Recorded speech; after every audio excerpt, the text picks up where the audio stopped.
Hey everyone, Casella here. We've got a slightly long episode for a slightly long book here. Hope you enjoy. Real quick, just to note that we'll be getting into our end of the year material at the Ancillary Review of Books, so keep your eye on that. We've got some announcements coming up about cool changes for next year that our supporters have allowed us to work on. If you feel like supporting the show, that would be super great. You can support us on Patreon, buy books from our bookshop, or just follow along, leave us a review, click like and share. You know how it goes. Okay, on to the show.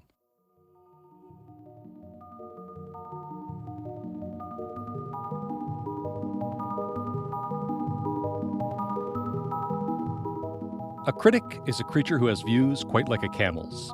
Flowers and fruit he scorns. In the flower garden of the honeyed muse he starves unless he finds a meal of thorns.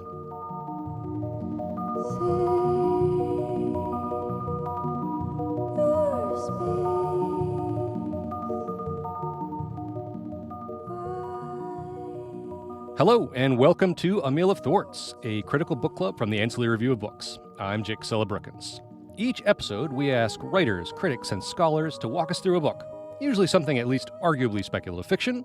Today, we are talking about Elizabeth Kostova's novel, The Historian, and our guest is Sean Guynes. Sean is an academic and an editor with a focus on the cultural history of fantasy, horror, and SF. He's the senior acquiring editor at Lever Press. He's also the editor or co-editor of an astonishingly good list of books and journals, including the Palgrave SFF, a new canon series, which I highly recommend. He is also the associate editor of the SF section at the LARB and has held many roles in various SF scholarly organizations.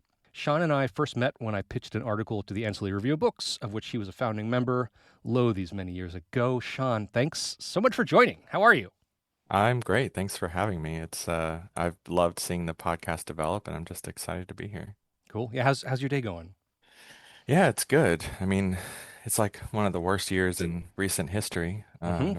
A bird just hit my window. And aside from that, even though it's been one of the worst years, it's been an excellent year for me. So I don't know what to make of that. Yeah, I've had a very similar thing where like a lot of things in my personal life have been going pretty okay, but then it's like with this huge asterisk of terrible, terrible times. I was just down at the No Kings protest right before this, and I was like, Mm. I wonder if getting tear gassed will affect my podcast recording. Yeah. It didn't. It was pretty minimal police presence Oh, down there, yeah, so that's good. good job this time, Buffalo. But um, yeah, putting that aside, what else you been reading or working on? Anything good? Well, yes and no. I'm currently in the middle of David Lindsay's Voyage to Arcturus, which is a Oh, horrible novel. Just it's I think 1920, 1922 philosophical early science fiction, proto-science fiction. It's horrible, but huh. it's for the Valentine Adult Fantasy reread series that I'm doing, so I sort of have to do it. But other than that, I'm also reading through all of Thomas Burnett Swann's novels. He was a big author in the 70s and wrote a lot of like myth-inspired fiction, but he was also really queer in his writing Hmm. and just a really kind of forgotten figure that I'm trying to bring back through my little essays on him. What are some titles? I think his best book is probably Lady of the Bees, which is about the founding of Rome, but it's actually about how the founding of Rome and the beginning of, modern Western civilization is kind of a tragedy because it's just violence and bloodshed. Huh. Oh, that's really interesting. I have a Voyage to Arcturus, and I have not got around to reading it. It's interesting to hear you say that. I'll look forward to reading your notes on it. I want to say there's some critic or reviewer who I like who really likes it a lot. Now I can't remember who it is that I've read something of theirs.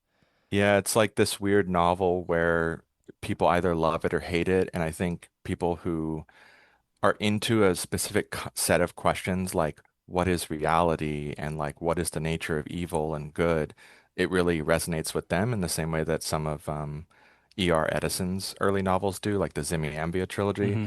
But they're just questions I don't find very interesting. Okay. And so for me, it's just a kind of a no-go. Oh, interesting. Cool. Well, at some point I will probably check that out, and then we can swing back and compare notes. Yeah, I just read. I had a really gnarly week. I had to go to a funeral Mm. of someone my age, and it was an old friend of mine, and just had a bunch of weird, just feeling really down about the world, and I needed like a comfort reread. And I can't remember why. Oh, someone was talking about it on Blue Sky. I picked up Gibson's Bridge trilogy, which I haven't read in quite a while. Is which one does that start with? That's Virtual Light. Okay. Yeah. Virtual Light, Adoru, and then Ultimara's Parties, which were like really great. I hadn't read them in quite a while. I think they're really really good. I really like them, and it was interesting reading them next to this actually in a weird way. Mostly because I think Gibson is most of his novels are fundamentally either thrillers or specifically heists, but that's Yeah. not what he's really that interested in. So he's kind of like that's kind of like the driver, but then he's really interested in all these kind of like layers and kind of side plots and things. But if you strip it all away, most of them have these like pretty like hard boiled kind of plots to them. And it was interesting reading that and like that whole trilogy, which I did not read sequentially. Like I think I might have read All Tomorrow's Parties first. I just like encountered it at a used bookstore somewhere or something like that and went back in and filled in later. That whole trilogy altogether is not much longer than this book we read today. Yeah. I was thinking a lot about pacing. I was thinking about what you're doing when you are fundamentally writing a thriller, but that's not necessarily what you want to be doing, and kind of like how you Right, handle right. that. Yeah. So in a weird way, I found it sort of additive to this reading, especially because Gibson is.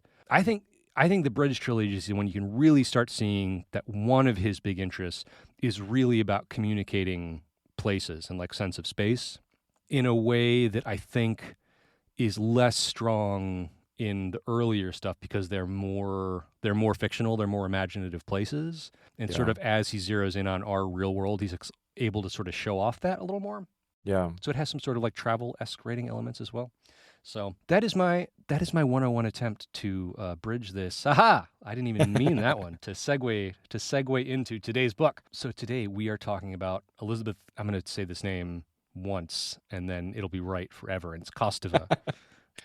So this is her debut novel, The Historian. It was published in 2005, so long ago, by Little Brown and Company. It is a nested, intricate story of an unnamed narrator who is unraveling her parents' complicated conspiratorial attempt to solve a mystery about Vlad III, aka Vlad Chepis, aka Vlad the Impaler, aka Dracula, who in this story, spoiler, was/is an actual vampire.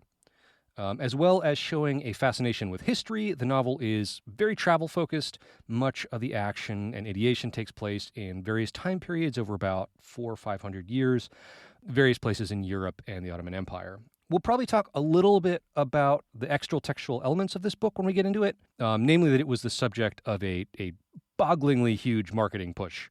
Yeah. But first, Sean, tell me about your relationship with this novel. So we know we'd wanted to do a podcast at some point, and we were trying to pick a book. And I think I saw you talking about this on Blue Sky with another critic or something like that, and just saying that you had a long and contentious relationship with it. And I was like, perfect for Amelia Thorne's selection. So yeah, tell me about your relationship with this. Yeah, I mean, I think that conversation was explicitly about how academia can sometimes ruin books for people. People who end up getting like masters and PhDs end up starting to see through things that they took for granted in books.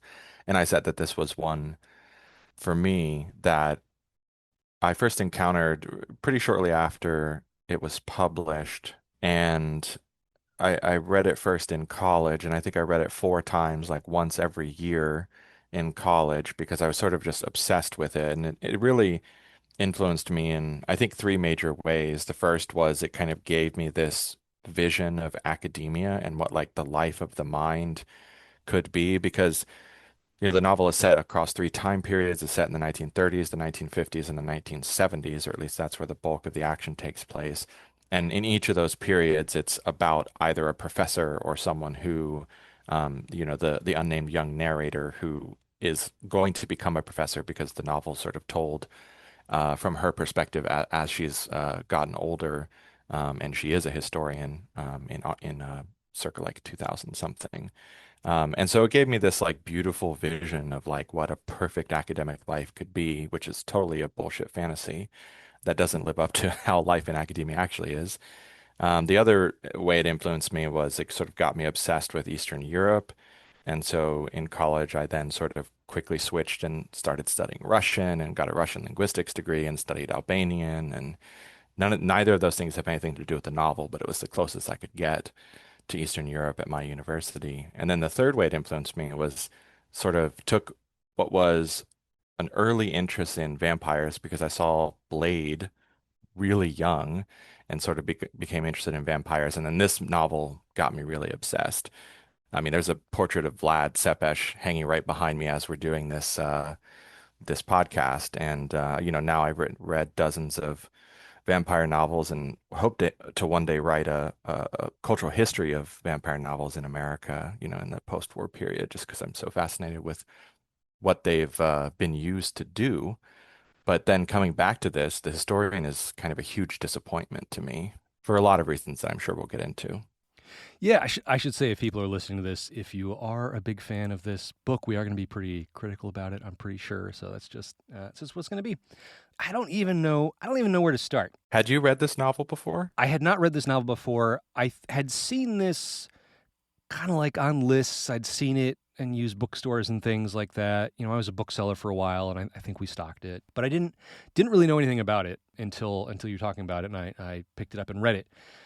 And I should maybe start like just sort of like unburdening myself a little bit that this was this is something I cherish about book clubs even more than reviewing, which is the motivation to go through a book that I really don't like. Hmm. Where like if this had crossed my desk as a reviewer, like unless I were assigned it, like I probably would have just ducked out. I'm not going to say that anything that interesting about it. It's not clicking for me. Yeah. But being pushed to go through it, something I would have normally dropped. Well, I'll put it this way: around around page 140, I made a note to myself in the margins saying, "How are there 500 pages left?" Yeah. Just incredulous. But a side effect of like working through that and like sitting with it and like honestly having a page count to like get over it. Like I can't stay like intensely mad at something, for 500 pages. Hmm. Was thinking about, I don't know, kind of the conditions that led to this book and the book being the way it is structurally. And I'll say that for me, the single biggest complaint I have about this book is it's an epistolary novel, right? It's all framed as a series of accounts, and they're sort of nested together and framed.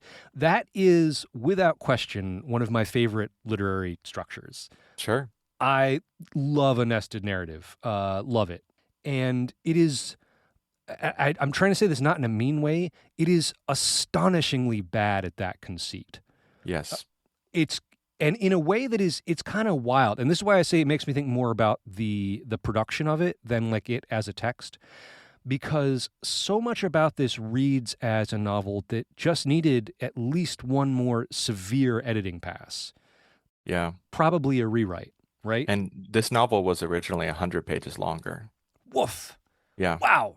So this is the edited version. Mind-boggling. Yeah. But the big thing with the framing for me, so there's a couple things. One is that first, and also like I want Stoker's Dracula to like be in this conversation a lot because Hmm. it is in Hmm. conversation a lot here with the book, and that is an epistolary novel that I think very effectively uses a lot of different styles and voices and like newspaper clippings, bits of diaries, letters from very Right. different people to communicate different textures and kind of break it Yeah. up. You can tell the story of Bram Stoker's Dracula in like a paragraph, right? It's like pretty reducible. What's fun about reading it partially is the way that those different textures and those different elements kind of keep that suspended for you. All of the voices here are astonishingly similar, just astonishing. Yeah. And it's really a problem when you are using first-person epistolary, where you're actually getting someone's written notes. Like it's one thing I think like, maybe an author is, more or less good at doing dialogue. But when you get like multiple chapters from 4 or 5 different people in first person, they all read identically. It's painful. The other thing is that it loses track of its own conceit of how the framing works. It does. Yeah. It's really frustrating. It's super frustrating because it seems so interesting, right? That we have this, I think she's like 18, 17, 18 at the beginning of the novel. Yeah. I think she's 17 and a half.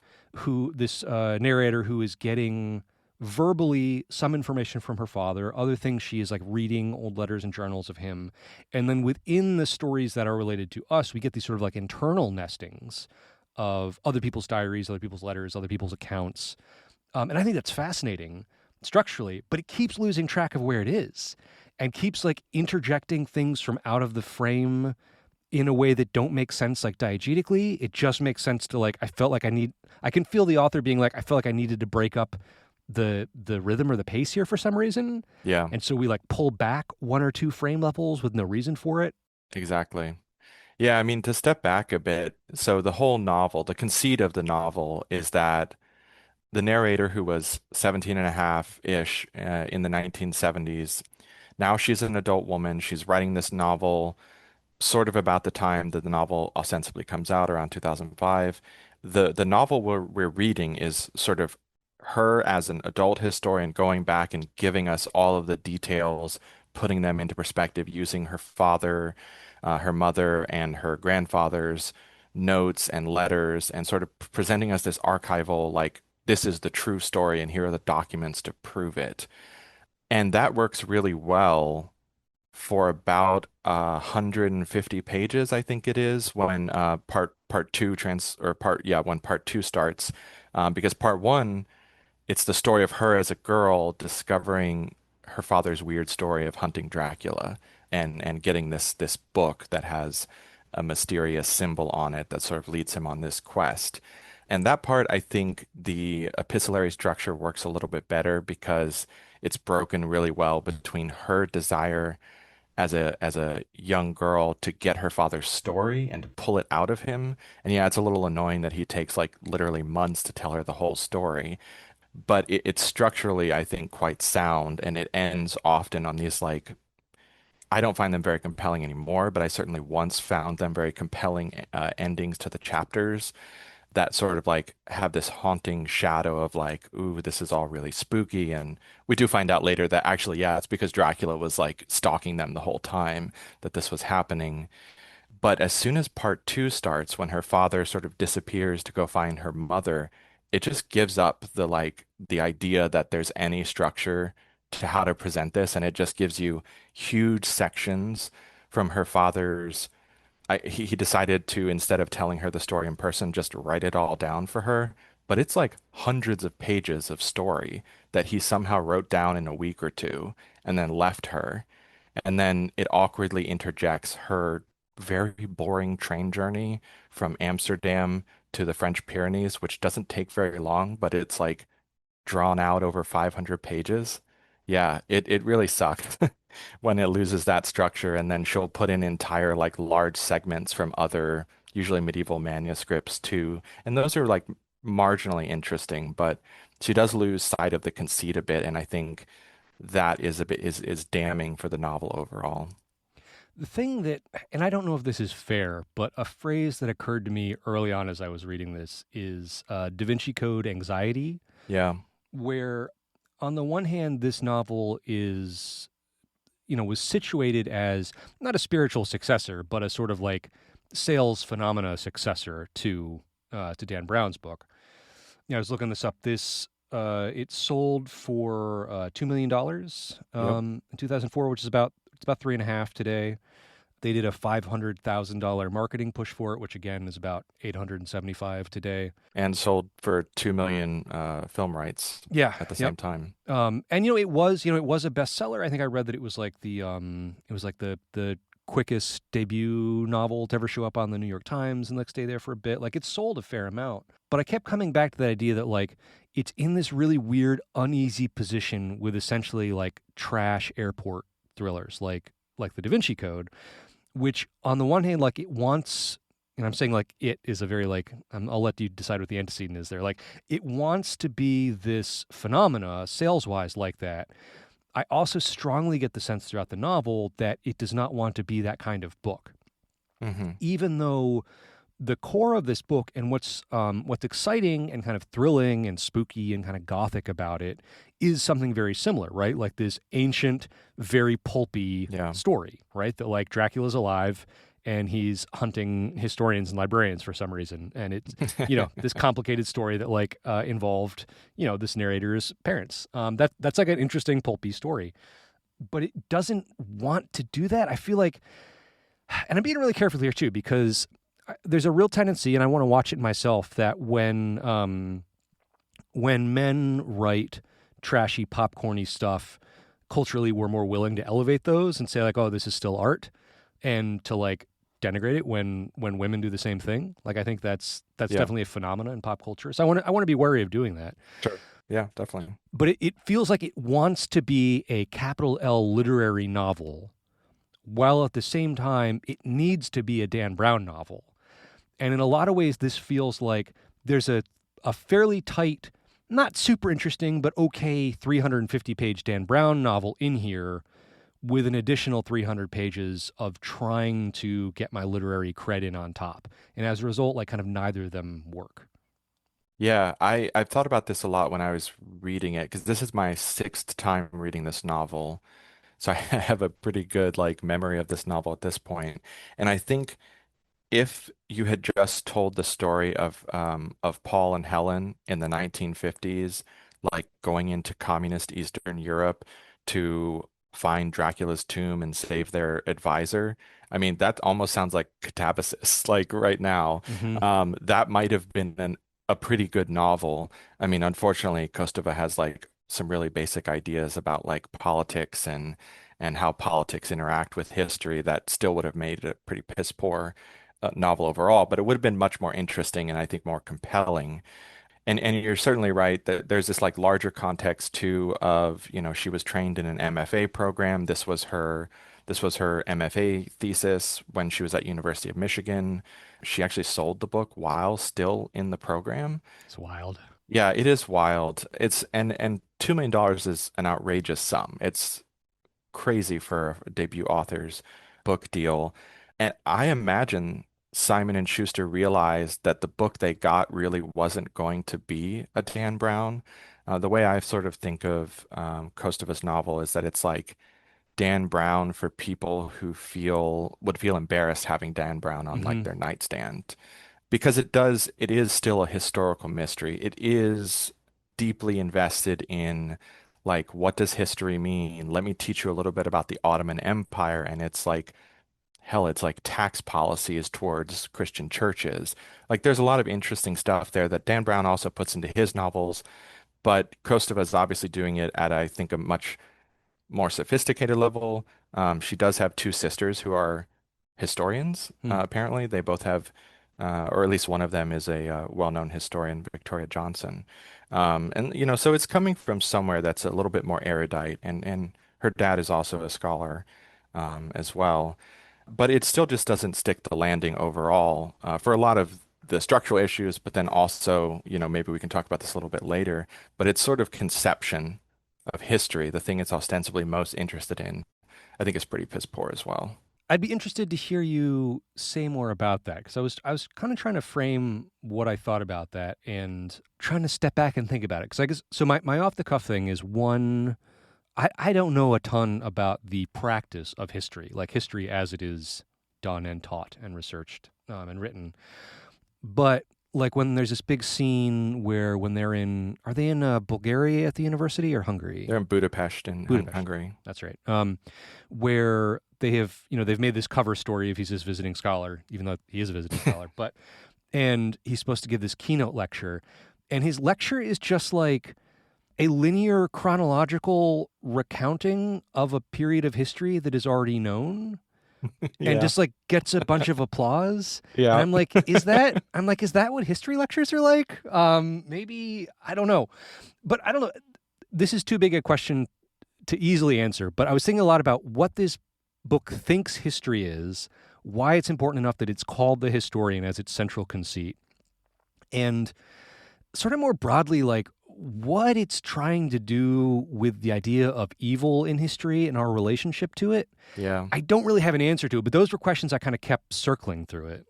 Yeah. I think, those two things are the main the idea of history and how history works and what history is, but then also evil. And you can say evil within history. I think for Kostova, evil is like this structuring idea of history in the same way that like class conflict is a structuring dialectic for Marxism. If we want to say Kostova has a theory of history, it's like something to do with evil and badness, which we can get more into. I think this is such a compelling kernel here, and one of the reasons why it's fascinating to reread this book that I no longer like, even though I don't like this book. I can still write 10,000 words about it, because it's saying things that are so strange to me that I just can't not write about them.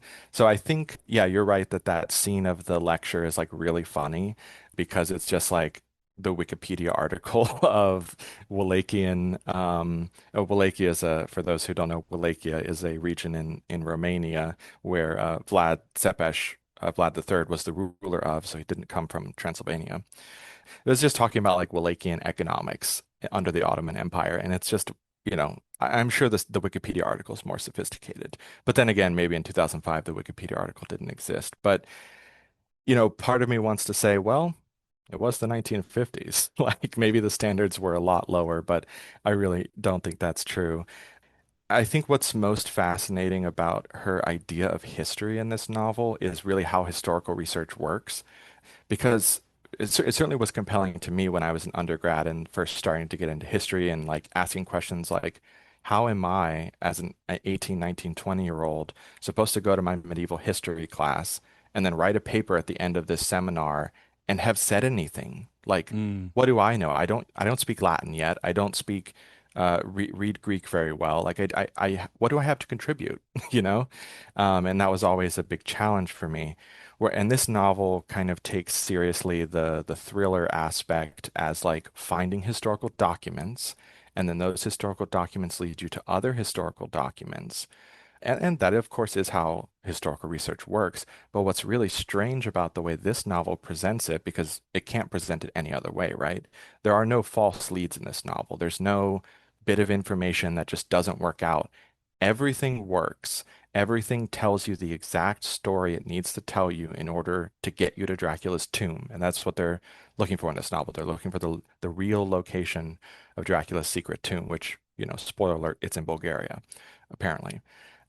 And never once is there any like real doubt that the path that they're following, and it's a really obscure path. This manuscript has this like really obscure note that was handwritten. They then happen to find another document by the same person who handwrote that. Then they meet somebody in a cafe who remembers some other document. Like it's crazy. It's not real, you know. And I think that's what's both strange and compelling at the same time about this novel is that it wants to suggest almost that history, like, it is fateful, like history will lead you to Dracula, and that's what Dracula is hoping. But at the same time, like Dracula's whole thing is he likes to plant books for historians and researchers to find so that then they get interested in him and they want to like find where his tomb is. And his whole idea that he's been doing for 500 years is that it's so stupid, is that he wants a historian to find his secret tomb so that he can then have them archive his collection of books. Like that is the whole fucking plot of this book. It's a job interview. And you do not learn this until like page 600. Um, where even was I? History. The trail. Yeah, the trail. Yeah, history. So yeah, so the trail, like Dracula wants you to follow this trail.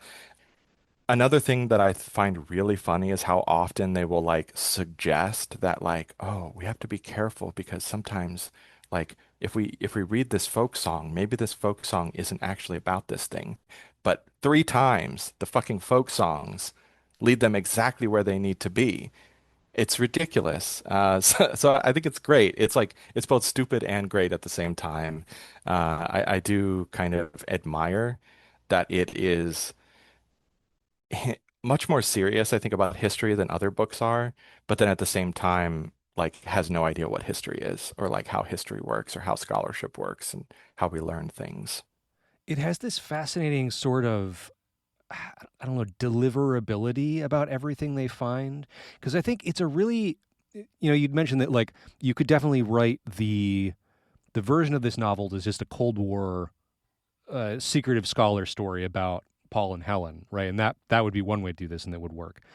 Another way to do it would be to focus on Rossi, right? On Yeah. Bartholomew, on Paul's advisor, who's sort of like the earliest serious scholar we get in this, presumably, 400 or 500 years of this happening to other people and successfully failing the Dracula job interview.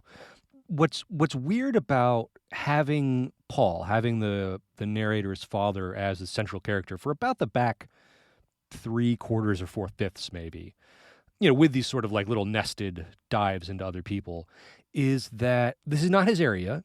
He doesn't know anything about it. He Yeah. doesn't speak any of the languages involved. No. So it's constantly just him going to exotic locations, and someone else has hand translated something for them that is exactly the clue he needs to go to another location where someone is able to translate the thing that is the next clue to the next place. Yeah. It's very odd, and it's fictional. Like she could have just been like, oh, by the way, he's also fluent in whichever language you need, it's an odd choice, odd enough that like it's interesting.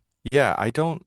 So I think I know what's happening there, and I'll if I don't say what I think it is, come back to it. But there's another character in this novel. His name is Hugh James. He's like a Don at Oxford.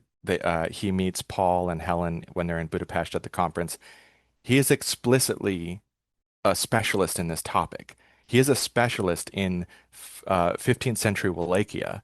He studied, like, this is what he does. He studies Dracula, because he also got a book, right? But it's ridiculous to me that he doesn't have more to contribute to this, especially because one of the huge conceits of this novel, and the thing that once you get to it kind of ruins the whole novel, is that this Bulgarian scholar that they meet a lot later translated a chronicle that has all of the medieval chronicle, that has all of the information that they've needed this whole time, and he translated it and published it in a German language journal 20 years earlier.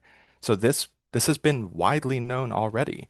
And Hugh James, it wasn't published in some obscure Bulgarian journal. This is in a German language journal.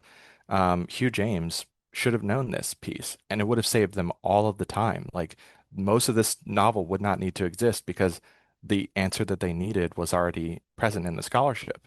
It's fucking funny. But to go back to, I think, why she chose Kostova, that is, why Kostova chose to focus on Paul, who's a specialist in 17th century Dutch merchants. And it's supposed to be like, it's because he's supposed to be out of place, right? To him, and he kind of muses on this a few times. He thinks that 17th century Dutch merchants are like cozy and quaint, and they have nothing to do with like anything violent or scary or wars or blah, blah, blah, which, sidebar, why did Dutch merchants in the 17th century have a shit ton of money? Because of colonialism in the Dutch East and West Indies, like in Africa. Like, what the hell are you talking about, Paul?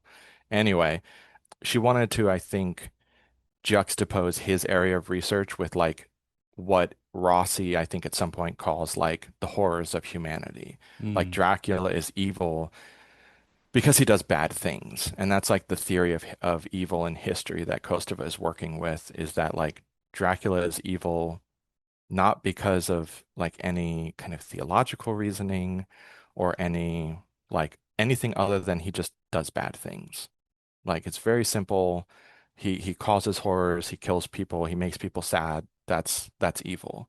And so I think Kostova is trying to juxtapose like quaint ideas of scholarship and coziness, which you could begin to see as a critique of academia, against like history itself. Maybe that's the most generous reading. I was thinking a lot about Sarah Perry's Melmoth while reading this. We did this for the podcast actually in the first year. So that is a very, very gothic novel, but it's also about this sort of like the recurrence of past crimes and war crimes and atrocity, and it's about complicity. Yeah. And that's sort of like making, so there is like a ghostly supernatural figure in that, but it makes that ghostly supernatural figure not an image of, but deeply connected to the way that we sort of like discover and can't escape from our own complicity in lots of things. In this way that I found really like haunting and affecting.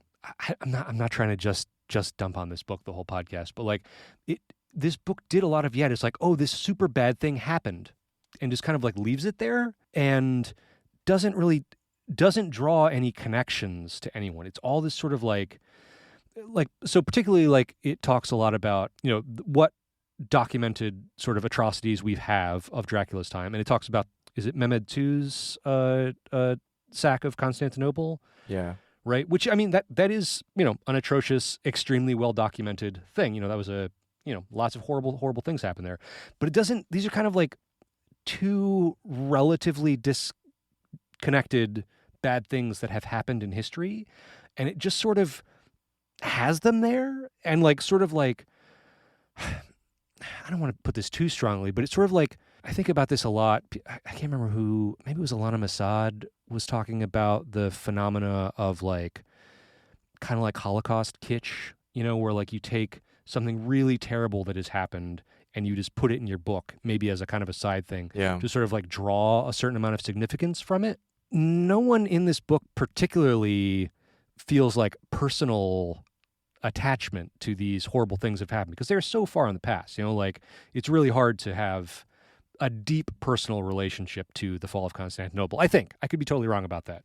Yeah. I mean, Turgut has a deep personal Yeah. relationship to the fall. Okay, that's true. There's a Turkish character named Turgut who comes up and becomes quite significant, but yeah, Who I want to like so much, and it's so racist. it's so racist. That was like I'd been resisting it. There was a couple really sneaky. I don't know how to put this. At several points, the narrator finds whiteness itself really attractive in a way that was just kind of spooked me out a little bit. Yeah. Just like really enjoys like the like blue-eyed, blonde-haired, like just a little too much. Yeah. And then, we get a couple like smelly foreigners who are notably non-white, and some Yeah. weird depictions. And then by the time we get to Turget, it's just like, oh, it's not good. It's bad. And for those who haven't read this novel, it's because so Turgut is this, I mean, he's kind of the most interesting character in the novel in some ways. Another character who could be the protagonist, it would be a much more exciting book. Yeah. It would be way cooler. But so he's a Shakespeare professor at, a university in Istanbul.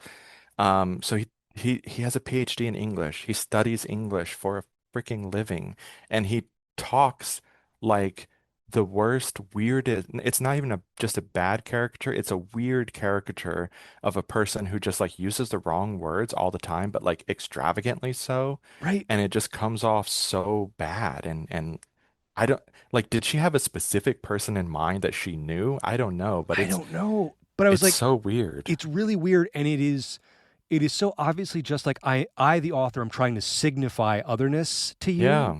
But like this is not how people who learn English as a second language talk, because he's replacing like very specific, large, like high level diction words with other high level diction words, which is not how it Which works. usually don't mean even close to the same Right. thing. Right. Like I think at one point he's what he's trying to say is that this person is assigned to you, and he says this person is the assassination of you, or something Yeah. like that. And it's just like, first off, I don't think that makes sense for any like speaker of another language, right? Who's polylingual. Second off, again, he is a doctorate professor of Shakespeare with like multiple books written in English about Shakespeare. I'm like, oh, awesome. I Yeah. do love the whole like I don't even remember what it is and all, but it has like the fake Shakespeare text. What is it? The King of Takshi or Oh, yeah, yeah. I adore whenever someone is like kind of writing a crank novel and it just happens that like, oh, Shakespeare didn't really write his own stuff or anything like that. I'm just like, all right, cool. We're into the like give me like JFK and Marilyn's like love child, make them a character, make some Nazi gold the secret. This is just Yeah. like so like core, like I don't know, mildly conspiratorial kind of thinking of how things work. There is an interesting part where they discover all of these manuscripts that famous authors from history have supposedly written, which have been lost to history. I mean, that's a genuinely interesting moment that could have Hmm. been they could have done something with it. And I think my constant frustration with this book is that there are many points where Kostova approaches a precipice where she could jump into something cool and then just fucking doesn't. She just walks away and does something else that is not interesting. Yeah, I do want to go back though to his like violence of through history, right?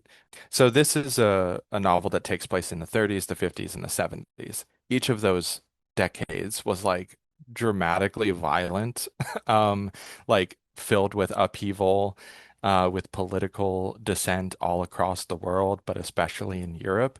And so it's like kind of wild to me that that touches nobody. Like none of these characters are ever touched by any of that violence. And, if we want to go back to that question of like, the main violence in history that Kostova is talking about constantly is like the sack of Constantinople by the Ottoman Turks, and then Vlad Tepes kind of thinking that that's the end of history. Like that is the moment that made him evil, and he just like kind of knew that he needed to perfect evil and destroy everything that he could. He doesn't do anything for the next 500 years. He just sits in his fucking tomb. He still dresses the Um, same. he still dresses. Yeah, I mean, it's actually like kind of cute that like Dracula's whole thing is that he sits down in his little tomb library, reads evil books about like atrocities across history, and then like that's what he does. That's his whole thing for 500 years. He has like the only remaining copy of Machiavelli's Prince 2, like Prince Eater, you know? Yeah. There's like one scene in the whole novel where they suggest in the 1930s, like that fascism was a thing. But it's like Dracula looking on as Rossi and a Romani archaeologist, which is like another racist character, that guy, the Romani Scotch archaeologist. They kind of like look on to this Iron Guard, which was a Romanian fascist organization. And like the whole extent of that scene is just, wow, fascism is happening. That's pretty fucking bad, right? Like there's nothing else to it. It's Mhm. just like, it's just like, wow, fascism, huh? Yeah. Yeah, and that's always how evil is presented in this novel. It's just like, man, bad shit happened, right?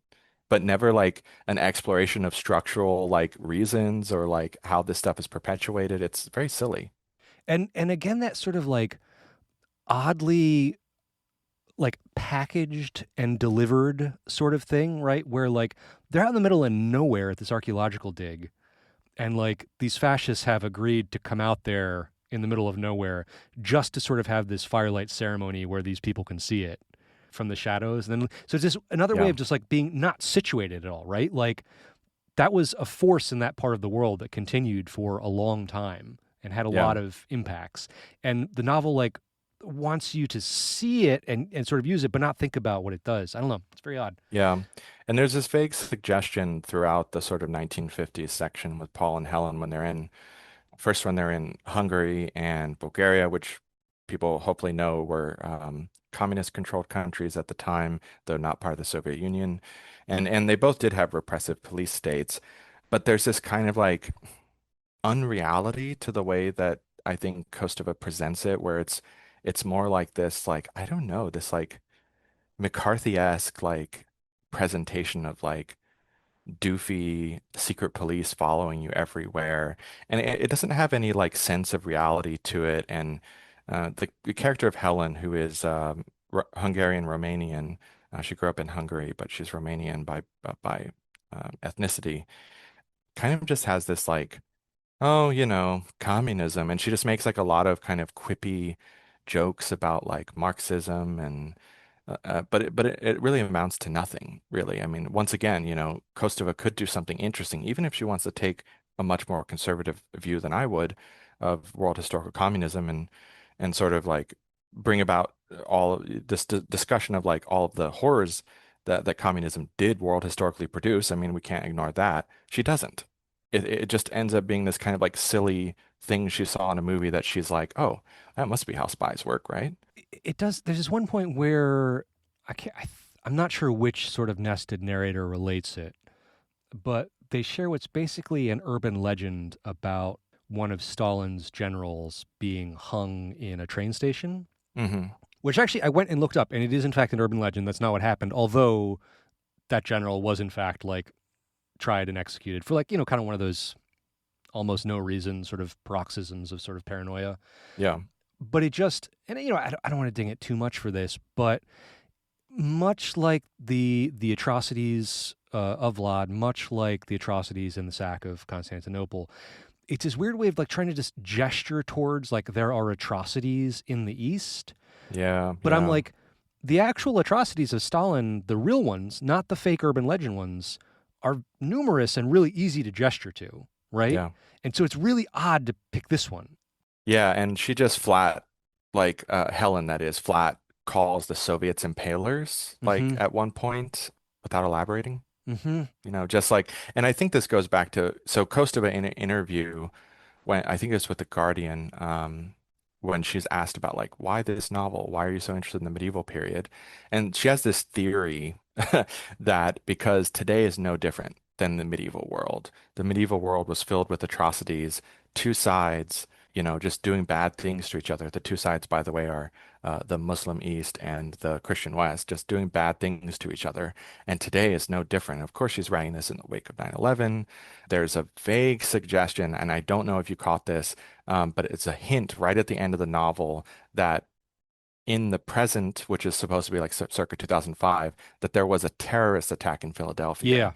It's like one paragraph just glossed I over. was trying to look it up. I'm like, is this referring to something real that I forgot about? And no, it's like a No, it's fictional not. bombing of some federal building in Yeah, Philadelphia. Yeah. yeah. So it's like marginally interesting. And then that comes also around the time when she gets her own book as an adult from Dracula. So the suggestion is that like Dracula has finally come to America and he's finally bringing the terrorism of the East, even though we already know he came to America because he Mhm. abducted Rossi from America. So The again, I don't know if I can say anything more about this other than this. It's a bummer this book doesn't do more with it. But vampires generally very generative topic, right? yeah, A hell lot you yeah. can do with a vampire. Specifically, Stoker's Dracula, which I'm not going to say is like the best vampire thing ever written, but obviously it's central. And also, like, I think it's great. I don't know. I reread it not that long ago. Yeah, it's very good. One of the many things going on there is not thinking through, but presenting a certain kind of xenophobia and a certain kind of coded fear of the sort of Eastern other, right? Yeah. Coming in to steal our women and our real estate. That engagement with that, as well as all of the sexual overtones and undertones, is part of what makes Dracula and vampires generally such a rich text. Yeah. And so this book is like startlingly non-sexual, so we can sort of like set that aside, Yeah. I think. It's so It's chaste. oddly chaste. But it's sort of like, again, similar to the way that it brings up the atrocities of the past, but I'm not sure what it wants to do with them. It repeatedly brings up this image of sort of like threatening Eastern otherness in various guises. But I don't really know what it's trying to do with it, other than just be like, over there's some scary guys that do atrocities. But it doesn't feel more vital than that. Yeah. And I thought about this a lot too, because I'm not sure if this is, as a literary critic, you're always thinking about like, what is you do a paranoid reading. What is the text secretly like embedding and then as a result telling you about our culture versus what is the author actually trying to do and say. And I'm not sure if Kostova has this sense of you and I are getting where, yeah, all of the bad shit comes from the East. Like Vlad wouldn't theoretically in the sort of history that this novel presents, which she's taking Vlad the Third's history largely from a book by Radu Florescu about his history from the 70s, I think, that he wouldn't have learned to be evil if he hadn't been tortured by the Ottomans as a child. And so he learned torture and evil from the Ottomans. And then when the Ottomans they already had sacked, but when they sacked Constantinople, that's his moment where like, shit, I just need to be evil for the rest of eternity. So he finds a way to become a vampire, which is like weirdly glossed over. Like you can figure out how he became a vampire, but it's kind of weirdly glossed over. And then also like that implies there are other vampires Mhm. in the He world. he found like a technique that somebody else had already perfected. Yeah, that Yeah. a priest had Mhm. figured out. But like anyway, that's the person who's obsessed with vampire fiction in me. That's like, what the fuck? Like, say more about the vampires, please. Oh, I was to kind of hop on that. I was thinking about that a lot. How much like this novel's like sort of anxious relationship off the page with the Da Vinci Code, Yeah, it has an anxious relationship on the page with Stoker's Dracula, right? Because yeah, if you are framing this as I'm approaching this whole idea from the idea of a historian, right, hmm and someone interested in literature who knows that like this was a real person and knows that hmm there are real traditions of talking about vampires and folktales in various ways, and knows that Bram Stoker's Dracula is an actual text that was produced at a certain time that is yeah, fictional and based on these sources. It puts you in this really weird space of, oh, and I have also made at the core of my novel the idea that that Stoker's fictional character Dracula is real. Yeah. And it sets up all of these odd tensions in it. And even in Stoker's Dracula, we know Dracula is not a singularity, right? Like Hmm. Van Helsing knows about vampires; they are plural. And Yeah. this is one gnarly one who's coming to London town. And that's just it's another weird tension in the book. And like it sort of winks at it a little bit, right? Like I think like Dracula has a copy of Stoker's novel, Yeah, he right, in the does. library, and sort of He thinks like it's he charming. sort of pats it, yeah. And I'm like, Yeah. what's going on there, man? The other thing, just as a this is just a one off, just weird critique. There's a whole chapter where Paul's trying to get a copy of Stoker's Dracula Yes. and can't, like Yeah. it's this like rare There's like text. two in all of Oxford or something. Yes, Or and Helen Harvard or has wherever. I think they're in yeah Harvard. in Harvard, yeah, yeah. Also, the novels alternating between just telling you where I'm going because I'm a very travel focused book, and it's doing a lot of I hate to say this, but I don't think terribly effective travel writing. Yeah. I hate to say it, and maybe for lots of people that read it, they do enjoy it, so fine. And then doing this sort of like winking, I'm not going to tell you where it is thing. Yeah. But I and can just Google Emona. I can Google Emona, but then it'll tell me where the next city is, and then it tells me we're going to Oxford, but then it won't tell me we're going to Harvard, but it will tell me like the street address in Cambridge, Massachusetts. You know what Yeah. I mean? And I'm like, I'm pretty sure. I don't think they're at Tufts. I could be wrong, but you know, Right. like I don't know. You're not that big, Tufts. Yeah. All right, I'm gonna dial that back. But yeah, that tension with Stoker's Dracula within the novel, which is such an intensely known and studied and talked about book. In this, and I'm kind of like, would this not work if you just had your own quote unquote genuine vampire lore at the center of it? Like you need to borrow off something so that the readers of this book don't need to think too hard. I don't know. It's a weird Yeah. relationship. I think what's it's very weird. And I say this now as someone, I think this is probably the first vampire novel that I ever read because I didn't read Dracula until much later. I think by the time I already had my PhD, and since reading Kostova as the historian, I've read dozens of novels and the vampire overall dozens of novels, dozens of vampire novels specifically. Sean Guynes has read tens of novels, at least two digits. Yeah, it's but what's fascinating is how like she's afraid that she's writing a vampire novel. Hmm. Um, and I think that's so funny because, her origin story for this is that it's actually a lot like the narrator's origin story for how she and her dad talk. So her dad had like an exchange as a scholar in Ljubljana in the 70s, almost exactly when this novel is mostly set. And he, I guess, just told her a bunch of vampire stories. And so she thought, wow, okay, that's cool. Vampires are interesting. And I guess she read Dracula later, right? This novel, every part of the novel, and by part I mean like there are explicit sections that are subdivided as parts, has a quote from Dracula at the beginning. Dracula is referenced multiple times, but at the same time, her characters are always trying to distance the thing that they're studying, which is, Right. Vlad Dracul, from the character of Dracula, the serial character figure. They use Bela Lugosi as almost like an anti-image, right? Like I'm not talking about Bela Lugosi. Like Yeah, that guy's silly. But then there's an interesting moment, I think, where the unnamed narrator, when she's kind of she's, 17, she's trying to figure out, ah, shit, I need to learn about vampires. So she reads Dracula. And I do think that's a fascinating moment because it's at that moment that she's like reading herself into the conventions of a vampire story. Like, what are vampires? Because apparently she'd never seen it before this, never seen a vampire film, never read anything about vampires, never really heard about them. So she uses Dracula to like read herself into the conventions of the very novel that she's in, but then most of those conventions don't like play out through the novel. Really, the only thing that does is the 3 bites thing, 3 bites and you're a vampire.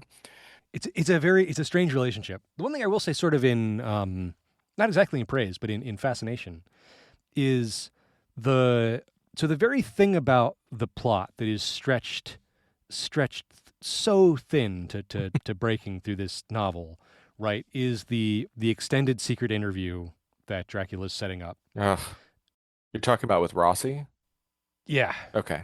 Yeah. Well, and just the idea that like the whole reason that these mysterious books are being produced and put out there is basically their bait to try to get academics to join him, right? And to see like, Yeah. do you have the chops to follow the clues to me? And if you do, you're a good enough librarian. That's the way I read it. But then he like kills people or like, Also a super weird switch for historian librarian, right? Like a really critical yeah. moment, which I thought was fascinating. But to me, it do you know the concept of the letter from Fred from the Turkey City Lexicon? It's this idea that when you have something subconsciously as a writer about the thing you're producing, and you just have to get it in the book somehow. Yeah. So like when a character says like, "Gosh, this is a lot of exposition" or something like that, you know. But Oh, yeah. to me, it was almost like this hyper letter from Fred, or like hyper MacGuffin, where it's almost too rich that the quote unquote books that drive the entire plot, the entirety of the plot, is based on these various scholars in various places finding a mysterious book, right? Yeah.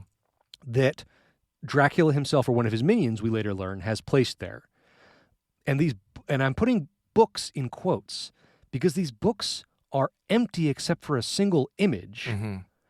which I hesitate to call that a book. That is not a text. You know what I mean? Yeah. It is literally just a signifier. It is just a MacGuffin. Yeah. There's no like meaning there.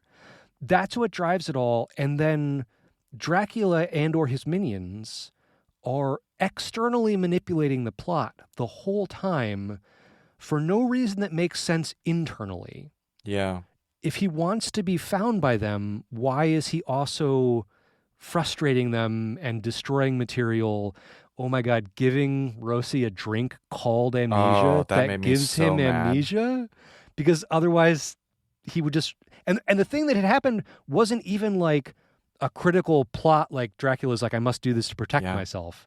It only makes the missing daughter that he doesn't know about plot work. That's Yeah. all it does. Yeah.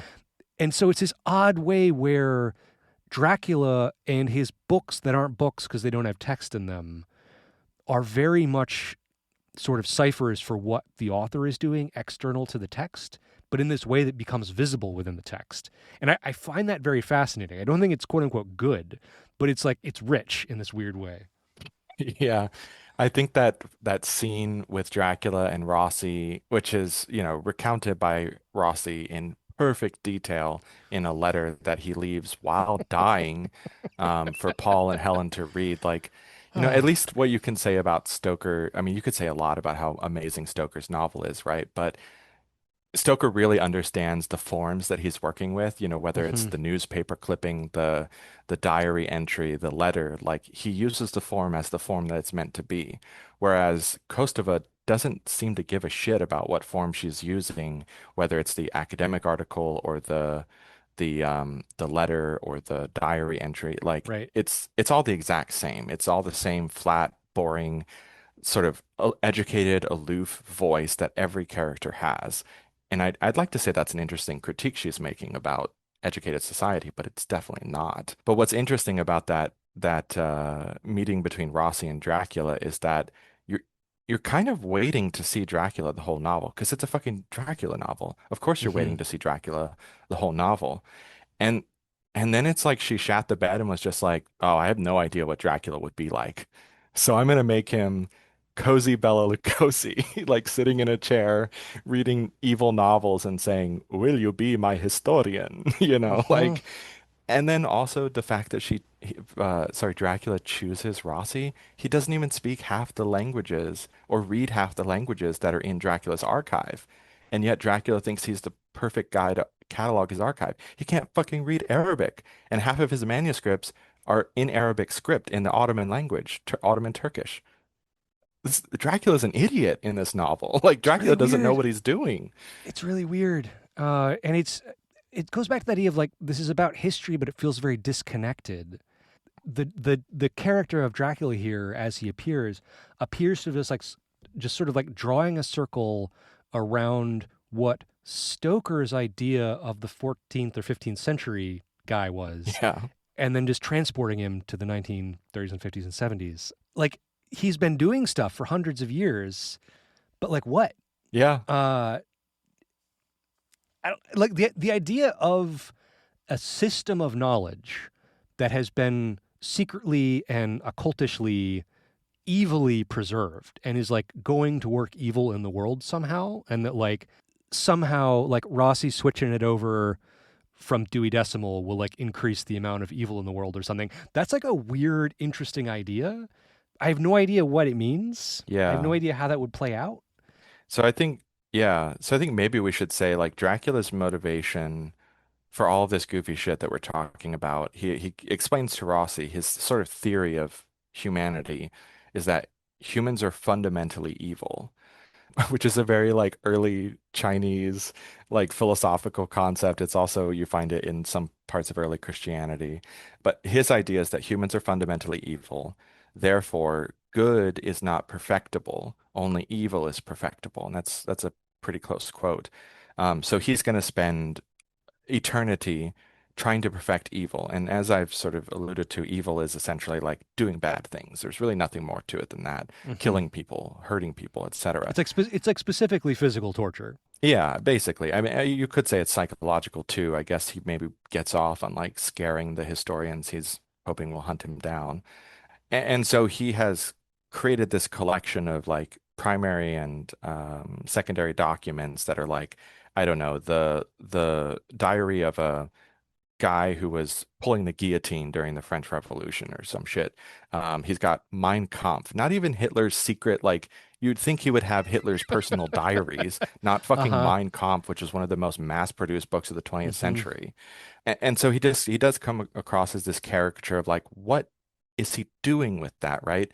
He he hasn't been involved in anything. He once looked on as some fascists met in the woods in Romania. He wasn't in Germany in the 30s. He wasn't, he's not too busy helping out Pol Pot to like, help or to stop the narrator from finding her father and mother. Like he hasn't been contributive toward evil in any way. He's not perfecting it. He's merely a spectator who collects things and then says, "Wow, that's really evil, huh?" And I think that's the fundamental disappointment here is that Kostova has no because her understanding of evil is so basic and silly and like I think comes from honestly a place of privilege. Like she doesn't know what hardship is. And if you look at the sort of details of her life, she grew up very rich. She grew up very well off. She's very educated. Her husband is very educated. Like she's not a person who's touched this kind of evil that she's talking about. And so for her, that is evil. Sorry, I'm maybe psychoanalyzing a bit too much here, but I think that's like the big failure of this novel is it doesn't offer us anything. Dracula's not interesting because it's not like Anne Rice's novels where evil in Anne Rice's novels, my favorite vampire novels, it's so meticulously theorized across hundreds of Hmm. pages of those novels, and it's wonderful, it's interesting, it's beautiful, it's aesthetically compelling. Kostova doesn't have anything here. She doesn't have anything to tell us about the thing her book is about, and I think that is like the big failure of this novel and why it's so disappointing to me, having read it so many times and once finding this novel so like compelling. Well, that's the on both the question of what evil is and on the question of kind of what history is. It's the failure to think of it materially, right? That Yeah. like the Ottoman Turks invaded Constantinople for a reason, right? And like the things that Vlad did in Wallachia, like not saying they were justified, but like they were for reasons, right? And that like commerce and land changing and government changing and different religions like clashing in geopolitical conflict, like those are real things that have long shadows. And here it just comes down to like, no, he impaled a bunch of people. That's really awful. Like that's the extent of it. Yeah. It's like it's almost like a misinterpretation of Arendt's banality of evil. Like, oh, evil's just this like boring thing that people do to each other. And it's like that's not what Arendt's talking about. That's Like, not the kind of banal. Yeah, you know, yeah. like Hitler doesn't just randomly decide, I'm gonna put together the Nazis and we're gonna do all this like horrible shit for 12 years just to do evil. Like there is a political, social, economic force behind what he's doing. And I think of the way that she thinks of history and evil in this novel as what I call pre-political. Like there's no politics to it because there can't be because it's just people doing bad things. Mm-hmm. And I think you spot this really clearly in a scene that's very easy to gloss over because it's in one of the more boring sections of like Paul and Helen just like looking at shit in a city. But when they're in Istanbul, they see two older men playing chess, and then they have a weirdly long conversation about like, do you know what chess is? It's like, who the fuck doesn't know what chess is?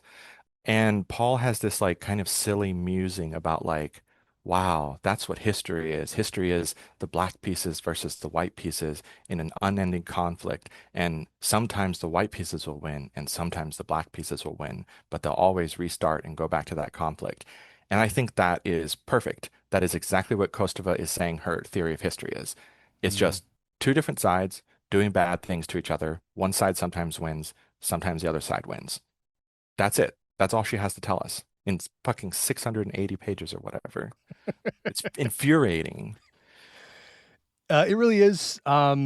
It's almost it's almost an aesthetic effect to go that far on that little, and then have probably the most anticlimactic scene ever in a vampire Oh novel, God, yeah. and then to have like one of the most predictable epilogues of all time. You know, with the revelation that, oh, maybe Dracula's still out there. Yeah, of course. Just like, I mean, like one of those like movies from the 50s where like the end, or is it, question Yeah. mark, question mark, question mark. There is almost an effect to, again, this goes back to this sort of theory I'm trying to verbalize about like its anxiety towards its sources and what it's doing, Yeah.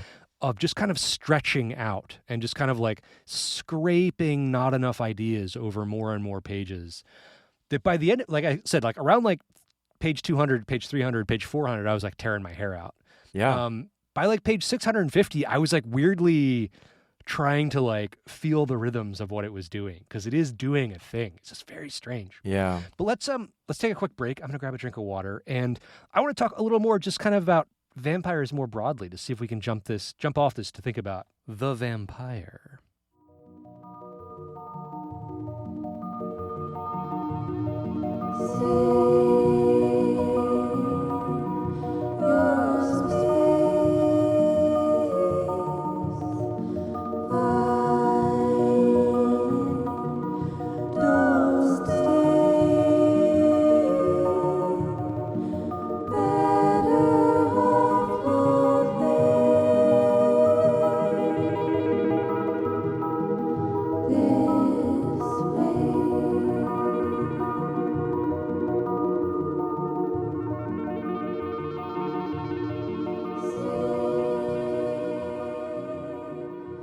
I have found that it's very hard to balance my sort of vociferous frustration with this novel with finding something good in it because often, Mm, especially in my critical practice lately, where I've been reading a lot of books that I'm reading because they help me get somewhere to like learn about the history of fantasy, right? A lot of these novels aren't good for me, but I'm able to get a lot out of them. uh-huh. I cannot get that much out of this except for frustration. Mm. To me, that's why, like, when I was reading it, and I don't have enough, like, these are empirical questions, so I'm, like, speculating a lot, and I would rather have, information. Thinking a lot about how it was marketed and received, and people think about this, was, to me, sort of the more interesting thing. One thing I think about a lot, when we're talking about how books are doing in terms of awards and sales, what's getting published or not, is that, the books that make the real money are not the books that book lovers love, right? Yeah. Because like the people that read even a dozen books a year, much less, 50 or 100 or 200 books a year, those people are too small a demographic to like build a business around. What makes you bank is the people who buy one book a year, you make sure you publish the book they're going to read. Yeah. That's why all these like, these book club books, whether they're, Oprah or Reese or whoever, like Sure. they have like inordinate influence on the market. So I was thinking about this as a book sort of like made in a lab, not really made in a lab, but sort of like filtered, right, through the people who want to find those books. And this is the one that got through and got picked for this year. And thinking about how it works on that level. And one thing I think about that a lot is like why books that I think are like, there are plenty of books where I'm like, you know what, this is not for me. I don't dig this book, but I can imagine someone else liking it. Fine, whatever. But there are other books where I'm like, this is objectively bad, like on many, many levels, not a good book. Why is it, or why is it doing well? And I think part of it is that if you're not a big reader and you don't read a ton of books, there's a benefit to having a bad book. This book, you can kind of like skim for 10 or 20 pages at a time and you'll be fine. You know what I mean? Yeah. Like you'll kind of like pick up the thread again later. Books that have like really arresting language, that really like startles you, Yeah. those you really have to like, you really got to stop and chew on those for a while. Having those is an impediment to like breezing through them, Yeah. right? Part of a thriller is that it doesn't stop you. Part of an airport book is it goes down easy. And so I was thinking about that as like an element of why this, not to say it was designed to be that, not, I don't want to put that on the author, but that this is why it was picked, because it's something that someone who doesn't read a lot, the conceit of it, it's got vampires, it's got travel, it's got this exotic stuff in it. The conceit of it, you can sort of live in your mind, and that's a better book than what you have in front of you. And that's okay, because maybe you're kind of skimming. Maybe you're kind of just drifting through it a little bit. Yeah, I think there's a lot there, and I think this is a place where we maybe can be a little bit generous with this book, and maybe I can kind of go back to that place almost 2 decades ago where I found this book so compelling. To step back a little to like the production side of this book, I do think that I mean, we know from interviews, from articles written about this novel, that it really was positioned as the next Dan Brown. And we've talked about how that kind of doesn't make sense in a lot of ways because it both is and it's kind of also the anti-Dan Brown. And in fact, Kostova herself in plenty of interviews was like quite frustrated with the comparison to Dan Brown, and she insisted that her publishers not use that as a selling point. But every single op-ed, every single review, every single interview with her mentions Dan Brown. And it's really just because it's a historical thriller about quote unquote academics. And I say quote unquote more for the Dan Brown stuff because Yeah. symbologist Robert Langdon is just the most ridiculous thing I've ever, heard. And even when I was in Uh-huh. college, I was like, what the fuck is this? I think that Kostova does a way better job convincing people that this is written by someone who knows academia. And so in some ways it's a bit of a insider complaint to be like, well, this is not how the historical process works. This isn't how research really happens. This isn't how you get from X to Y. Um, because it doesn't matter in many ways. Like, I Hmm. could talk about why I think there are political issues with the way that she frames history, historical research. Um, but it's compelling. It's in many ways it's adjacent to a lot of ideas we have today that weren't born yet, like dark academia, coziness. Very little happens in this novel in terms of like no one really like one person dies at the very end. A few people die off screen. It's never affective in the way that Gothic is. It's gesturing to the Gothic all the time. It's very interested in space. It's very interested in like kind of structural elements of the Gothic where you have repetitions and you have them across generations and you have sins haunting the present. So there's a lot that's structurally affective here, but nothing that is like as a reader affective, I think. And this does change a bit if you listen to the audiobook. I think the audiobook narrators, they really change the texture of the book and they give these flat, boring ass characters some life to them, Hmm. partly because they use a woman and a man to switch between the narrative voices. Okay. I think it Huh. works well. But so I do think that there's a lot that compels people about this book. And I think that this book probably could have a renaissance if they like re-released it now with like painted edges and like a new sexy cover or something. Like the Dark Academia girlies would get this book, and they would like it, and there would be a million TikToks talking about it in the same way that everyone's arguing about catabasis right now. Certainly Kwong has a better understanding of academia, but I think people would really jive with what Kostova's doing here. That said, does anyone remember this book from Mm. 2005? I mean, I do know that if you go into almost any Barnes& and Noble, it's on the shelf. There's at least one copy usually. But like, who the fuck remembers this book other than people like me who are obsessed with vampires? And most of the time when I see it come up on social media, I searched it on TikTok and YouTube. It's people who do vampire shit that know this novel. Hmm. And even then, they're all disappointed with like the Dracula of it. So I do think that that there are good reasons that people like it. I do think good reasons to think it's a compelling book.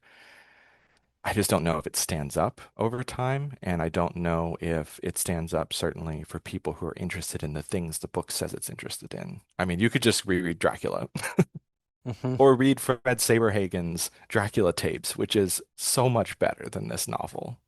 Tell me more. Tell me more about your vampire picks. So obviously, I'm really into Anne Rice. I think her Vampire Chronicles series is just beautiful. Chef's kiss on that. Chelsea Quinn Yarbro also has an incredible vampire series, the Saint-Germain Chronicles, that sort of follows this vampire who's very much like Count Dracula across history, and it has some spin-offs. Fred Saberhagen, who's kind of a weird writer to have written vampire novels, because he mostly wrote like, You wrote like military SF kind of stuff, right? yeah, like some military SF. He wrote like weird post-apocalyptic, is it fantasy, stuff, but kind of like right-wing coded in many ways. But he has a series about Dracula. The first one is pretty hilarious. It's called the Dracula Tapes. Basically, Dracula tracks down Mina and Jonathan's like descendants in a snowstorm when they're like in a car like on the side of the road in the 70s, and like gets in the car with them and is like, look, your ancestors, they fucking made me look bad, so I'm going to tell you the real story. And then he like sort of rewrites Dracula in a funny way. Any of these three authors, you can take 10 pages from their book, and there's more substance about vampires and more theorizing about like, why are vampires interesting? What do we do with vampires? What's the point of putting this supposedly immortal blood drinker in our fiction? How are they different from humans? How would their conception of evil and history and time be different? There's more of that in 10 pages of any of those authors than there is in the 650, 680, whatever, 720 in the trade paperback, pages of this book. It is a weird thing to not engage with your central premise. I just wish she had read one other vampire novel and Hmm. thought about like, what should I do with a vampire? What's Hmm. interesting about that? I mean, this dude has lived for 500 years. Hmm. What are you gonna do with that? I love the vampire reinterpretation that does like the weird little moment to sort of tease out some of those, just that kind of like extrapolation of like, yeah, what would that be like? There's that in the film in Shadow of the Vampire, right? There's that scene where they ask Orlok, right, if he's read it, and they ask him, what was the most striking scene to you, and it's Willem Dafoe, all up in the Yeah. makeup, and he talks about how sad the scene is when Harker sees him laying the table Mm, settings, like how sad that is to have be the survivor of this empire and used to be weighted on hand and foot, and you used to love eating and used to love the pleasures of the flesh, and now you're the last one and you're putting out forks and knives for a meal you can't eat, and how tragic that is. Like that. I'm like, that's a great little reflection on that. The loneliest part of the book. I haven't reread it lately, but one of my favorite is probably Anne Rice's Memnoch the Devil. That's the fifth, maybe, book in the Vampire Chronicles, and I don't think most people get even as far as that book, largely because The Body Thief, I think, which is a book right before that, stops people, and they're like, "What the fuck is this? What is she doing?" But Memnoch the Devil is this kind of amazing book in which the devil, the devil of Christian theology, comes to Lestat and is like, I don't like my job anymore. Will you do it for me? And then walks him through theology and walks us actually through Anne Rice's really weird kind of understanding of Christianity, of like deep history of theological time, of what is evil and what is good, and how are these things like kind of requiring one another. It's kind of Manichaean in a way. And it's just like 400 pages of theology.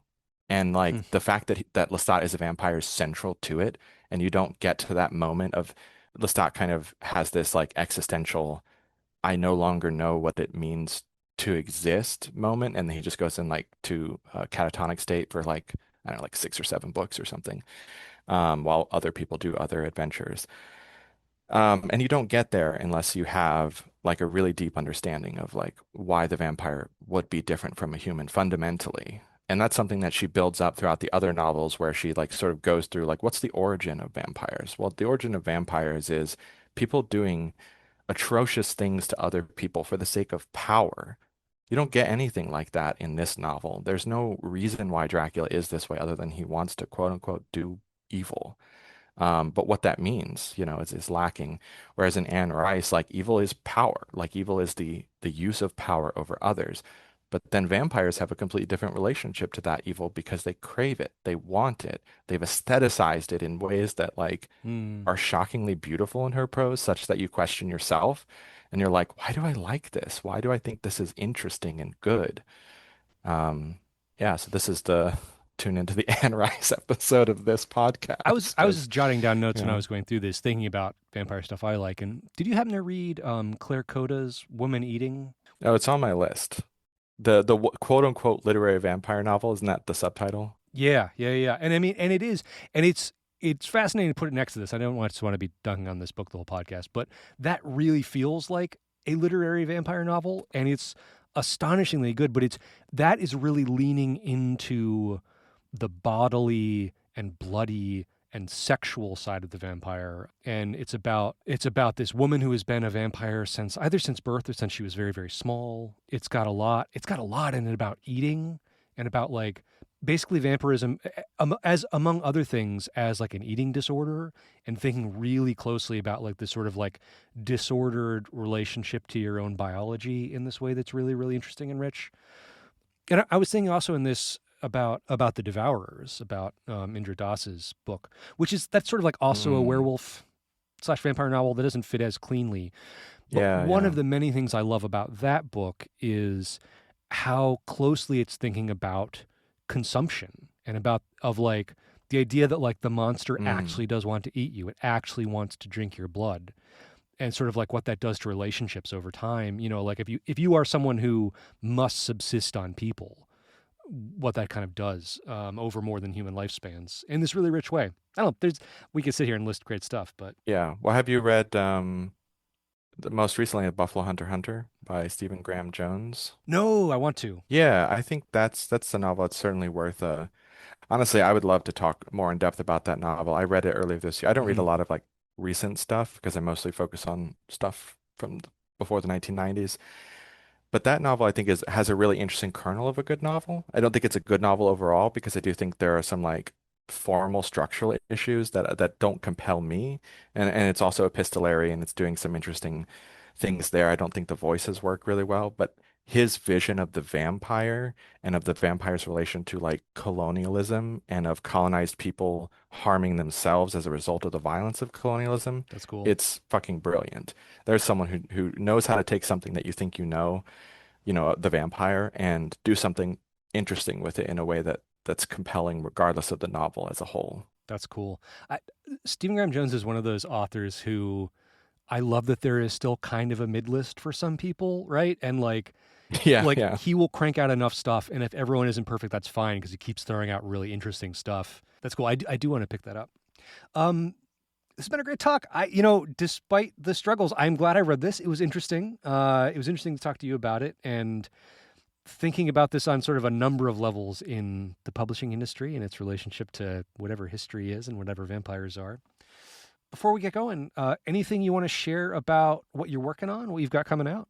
I'm mostly shifted my writing to my blog, which is at seanguynes.com, and I write lots of essays about everything I read. And I've sort of done that as a critical practice to move away from like the strictures of writing for someone else and meeting their word limits. Because if I want to write 10,000 words about this novel, which but the day that this podcast episode comes out, this I'll release an essay on the historian that's about 12,000 words, sort of expanding on some of these ideas.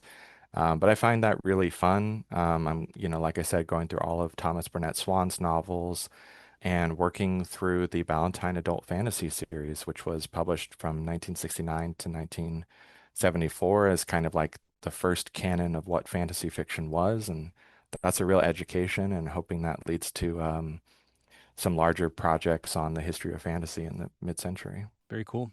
What do you have? What do you have next coming up for that project? Currently reading David Lindsay's Voyage to Arcturus. Then it's Peter Beagle's what is it called? A Fine and Private Place. It's like basically a novel about on a meditation of death at a graveside that he wrote when he was 19. And then Edison's final novel, The Mezentian Gate, which I am not looking forward to because I did not like the last two Zimiambia novels. But yeah. But cool. Well, Sean, thanks so much. This has been really fun. It's really great to get to talk to you again. I think, I don't know if I've said this on the podcast, but we met for the first time in person this year after having interacted online for so long. Yeah, So, that was crazy. honestly, that was, we opened this up saying like lots of bad things in the world, but weird good things personally. This year has been a year for me meeting people I have only interacted with online, like dozens of people this year that I have known online for a long time. I got to meet for various reasons. So that's been a real highlight. Yeah, it's great to have communities like this and to be having them like focused on this sort of critical practice that we all enjoy and get something out of while also building friendships and relationships. Yeah, totally. The Science Fiction Research Association conference this year was astonishingly rejuvenating for me. I found that like so incredibly energizing. Yeah, same. I haven't been to it in a while, and just to be reminded, like, yeah, there's lots of people who are really excited about the stuff and thinking deeply about it. It's really, I don't know, with a practice that is so by its nature solitary, it's nice to be reminded that there's actually a community there too. So 100%. yeah, cool. Well, Sean, thanks so much. I will catch you around. A Meal of Thorns is a podcast from the Ancillary Review of Books, an online magazine founded to address the radical possibilities of criticism with a focus on speculative fiction, world literature, and utopian impulses. Go to ancillaryreviewofbooks.org for regular reviews, essays, interviews, and more. Our opening poem is by Bartra Hari, translated by John Bruff. Our music is by Giselle Gabriel Garcia. Our artwork is by Rob Patterson at The Ratio Farm. Thanks to our human transcribers, Kate Dollarhyde and John W.M. Thompson. They are diligently working on getting us caught up on our transcriptions. If you'd like to support the podcast and the Ancillary Review of Books, that is rad. A few different ways you can do that. Join our Patreon. A couple dollars a month really moves us towards our sustainability and contributor paying goals. You can hang out with us on Discord, and we've got a couple other goodies in the works. If you're interested in a book we mentioned, buying from the bookshop link in our show notes or at the ARB website gets us a cut, and it helps us immensely if you just help get the word out about the show. Leaving us a review, commenting, or sharing on your platform of choice, that really helps. And it's nice to know you're listening. Questions, suggestions, pedantic notes about things we got wrong? Drop us an email at mealofthorns@gmail.com, and you can follow us on Blue Sky for periodic skeets, I guess. Did that term stick? Okay, coming up. Next time, Cameron Kunzelman is on to talk about doom and hope and funny ethical ideas in Ned Bowman's Venomous Lumpsucker. Check out our website if you want to read ahead. Thanks for listening, and stay critical out there.